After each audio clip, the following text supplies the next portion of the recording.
even though the photo might not show it, I'm a normal kid from London. I was born and raised there.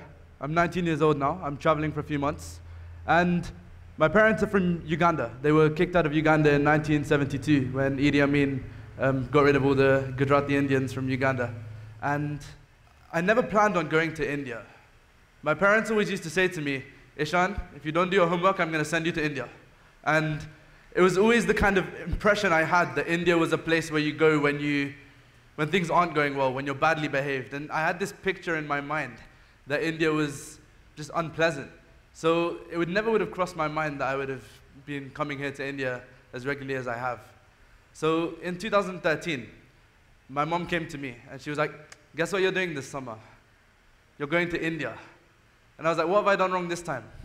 And she came to me and she's like, look, this program is 10 days long. Go there, explore, see what you learn. And I didn't know that it would change my life the way it did. It was only a 10-day program, so I didn't really have an opportunity to volunteer or to serve others in any way. But it was an opportunity for me to learn about myself and to learn about the kind of person that I was going to become. And I think there was two experiences on this trip that really shaped my life. The first one was I got to shadow a jaiwala. So I spent a whole day from morning till night with this jaiwala. And I made tea, I cleaned the dishes, I served tea to the customers, and I kept track of the money that we were making throughout the day. And this experience was really eye-opening for me because we'd put in so much work and we'd worked so hard. By the end of the day, I was on the floor, I was so tired. And we'd made a few hundred rupees, not much. But at the end of the day, this jaiwala was smiling, saying that he was just happy to be able to use that money and to provide for his kids. And that he was proud of the fact that he had his own company and that he was able to represent his family and himself in his community. So that pride and that energy that he had in his work was something that really inspired me and still inspires me today.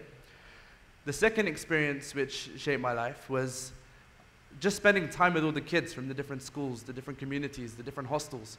And there was a real contrast that I found when comparing these kids, my friends in Ahmedabad, to my friends in London. And the thing that I found was that from the outside perspective, we thought these kids in Ahmedabad had nothing. We thought they were poor. We thought they were living in poverty. But they were content and grateful for just being there with their friends, for having something basic to eat every day. And they were much happier than my friends back home in London. Whereas I have friends in London who drive nice cars, who have a nice house, but they're not happy. They want more. They'll never be at a point where they're fulfilled with what they have. So that experience for me was really eye-opening too, because kind of gave me a real sense of perspective into life, and it made me realize that who am I really, really. I just wanted to try and find myself over the coming years, and one of the ways I did that was when I went home, I spoke to my friends, and I said to my friends that we need to do something to make a difference, even if it's only to a few people. We can't sit at home, we can't waste our time, we have to do something positive which makes a difference to some people's lives at least. And my friends were really supportive, they were really encouraging, and we said, okay, we're young people, we're 15 years old, what can we do to make this difference? And we thought, let's get what young people like doing. They like to party. So we organized a party for people our age in a small hall in the community, and we charged people to enter. We raised, I think, about 2 lakhs, which is, in the bigger picture, it's not a lot of money, but it was the process of doing it, marketing it, selling it, making it part of our lives for a few months. And when we raised that money, we thought, now we've raised the money, what can we do with it? So in the community that I visited in Ahmedabad, there was always a lot of kids playing football on the streets with a can or a not very good ball. And there'd be glass on the streets, and they'd not really have a pleasant experience playing. They'd cut their feet, they'd get tired very easily because of the heat. So we thought, let's construct a small sports facility which is just safe and okay for them to use. And we did that. We took a swamp and we made that swamp into a ground with sand, and these kids now play on it every day. And we've got some real stories from this ground which still push me. And one of those stories is there was a young girl who left school in 2nd grade, and she left school because she wanted to get involved in gambling and other bad habits that, for a girl so young, it's really can damage your life. And people in the community thought she was going really downhill in the wrong direction. And then she got involved in this sports program. And she started training every day. She started becoming an athlete. And just recently, a few months ago, she's now representing Gujarat in state-level competitions because of this small ground that we managed to construct. And it's a small story. It's one person's life, but it shows that just without any effort, without just a few friends coming together, not investing any money, just putting a bit of time in and organizing this event, we were able to do something which impacted someone's life. Another story which is really inspiring for me is that there's a young boy named Mayur. He has been a friend of mine since I went the first time in 2013. He's about my age. And this boy, he's from a slum community, so everyone told him that you're never going to be a professional football player. And he never let that get him down. Since 2013, every single day I've seen him training and working hard. And even if it's on his own, he'll take a football, he'll go out into the streets and play. And he never stopped doing that.